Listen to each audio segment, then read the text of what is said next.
Kung sa loob ng isang taon ay may 365 days tayong nilalakbay, at sa isang buwan naman ay may 30 days tayong laging may pinagkakaabalahan. Ngayon, ano-ano ba ang ginagawa natin within 24 hours sa loob ng isang araw? But wait, meron lang naman tayong 8,766 hours sa loob ng isang taon. At syempre, sa isang normal na tao ay may tulog na 8 to 10 hours per day. So 24 hours minus 10 hours equals 14 hours. Meron tayong natitirang 14 hours na malaya tayong gawin ang mga obligasyon natin sa pang-araw-araw. And 14 hours times 365 days, a total of 5,110 hours tayong gising sa loob ng isang taon. Ano-ano ba ang pwede natin gawin para makuha natin or ma-achieve natin yung pinaplano natin within 1 year? Based on my research, ay may 8 advices na para sa ikaganda o mapabilis makuha yung gusto nyo. Kung may mga goals kayo, may mga achievement kayo, ay makakatulong sa'yo ito. Siguraduhin mo lang na matapos mo ang bidyong ito hanggang dulo. Sa ating pang number 1, always have a deadline. Ito mga bro, napaka-importante nito na dapat sa tuwing may kausap kayo, alam nyo kung kailan nyo i-follow up. Kung anong oras, wag kang papayag na, sige follow up kita mamaya. Mas maganda, anong oras kita i-follow up. Kasi, by asking them the exact time kung kailan mo siya i-follow up. Or kailan mo i-remind.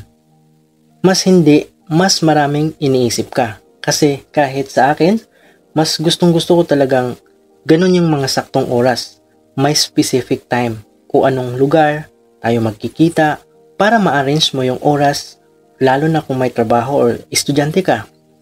Kasi mas madali natin ma-i-handle kung may specific time. Dahil madali mong maplanuhan yung mga gawain mo. Kasi kung walang insaktong oras, kung ano-ano pa ang naglalaro sa utak mo, kung saan-saan, nasasayang yung energy. Kaya dapat, meron kang deadline. Diba? Parang project sa school. Hindi matatapos ang project natin kung walang deadline. Kaya sa lahat ng pag-uusap nyo, sa lahat ng transaksyon, merong eksaktong deadline kung kailan. And para sa ating number 2 mga bro, there's nothing wrong always. Ask a question. Tandaan mo, ikaw lang ang laging nag-iisip na nakakahiya kung nagtatanong ka. Kasi sa totoo lang, kung ang tinatanong mo ay tinatawag na magagaling sa field na ginagalawan mo ngayon, actually, hindi naging mababa ang tingin nila sa'yo. Kasi alam nila na dinaanan din nila kung anong dinaanan mo ngayon. Normally, ang kadalasan ng nagkakantsaw sa mga taong nagtatanong, ito yung mga taong wala pang masyadong narating sa buhay.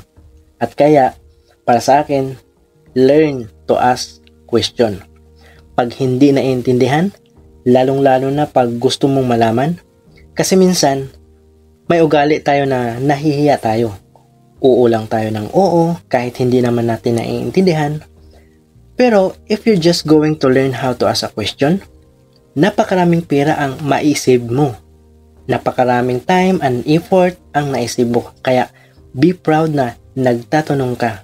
Ibig sabihin, gusto mong matuto. Itong ating pang number 3. Pro are just amateurs that knows how to handle gracefully their mistake. Ibig sabihin mga bro, yung nakikita mong mga pro na nagagalingan ka, naging amateur lang yan.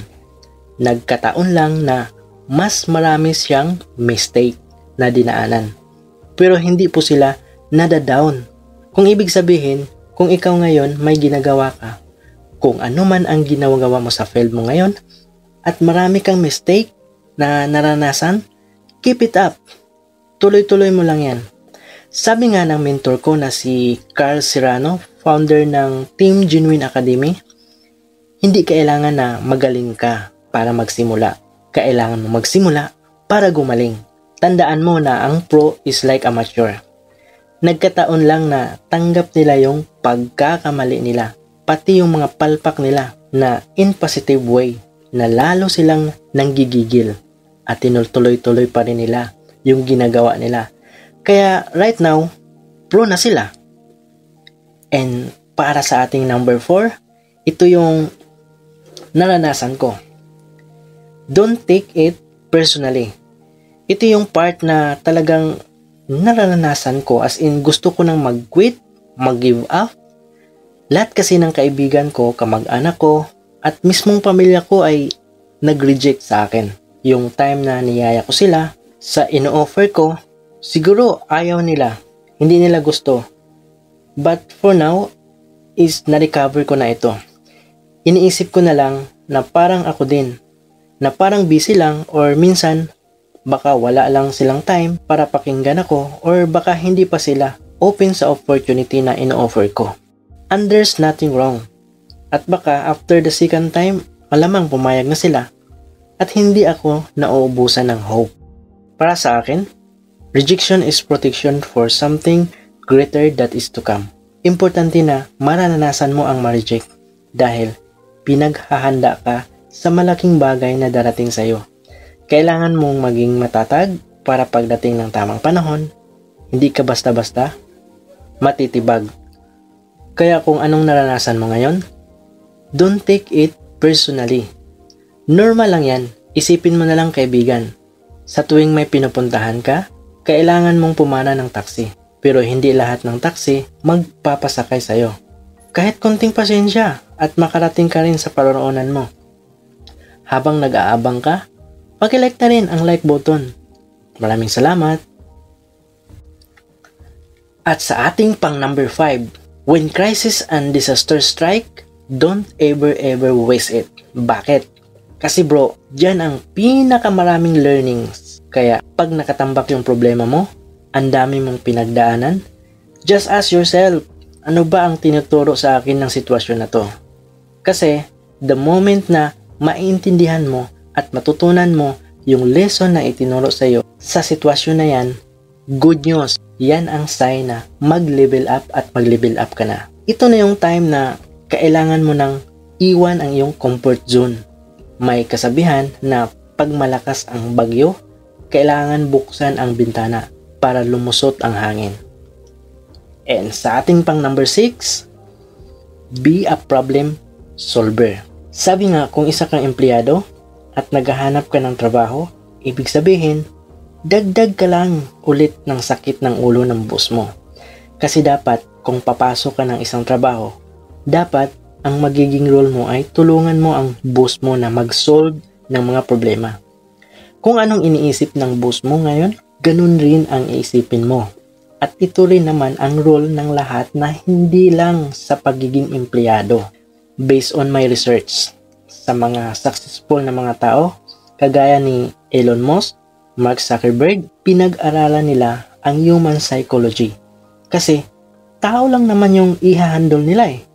Example, si Mark Zuckerberg ay may problema. Ang problema niya ay, paano niya malalaman kung talagang walang pwedeng mag-hack sa Facebook? So anong ginawa niya? Nag-hire siya ng malulupit na mga hacker. Kung sino man ang makapag-drop out ng Facebook, magbibigay siya ng reward. Wow! Nakakatakot na idea. Kaloka. Pero wala pa namang nangyari sa Facebook hanggang ngayon. Ako pa rin yung may-ari ng account ko. So because of that, nasolve niya yung problema niya. At hindi lang yan.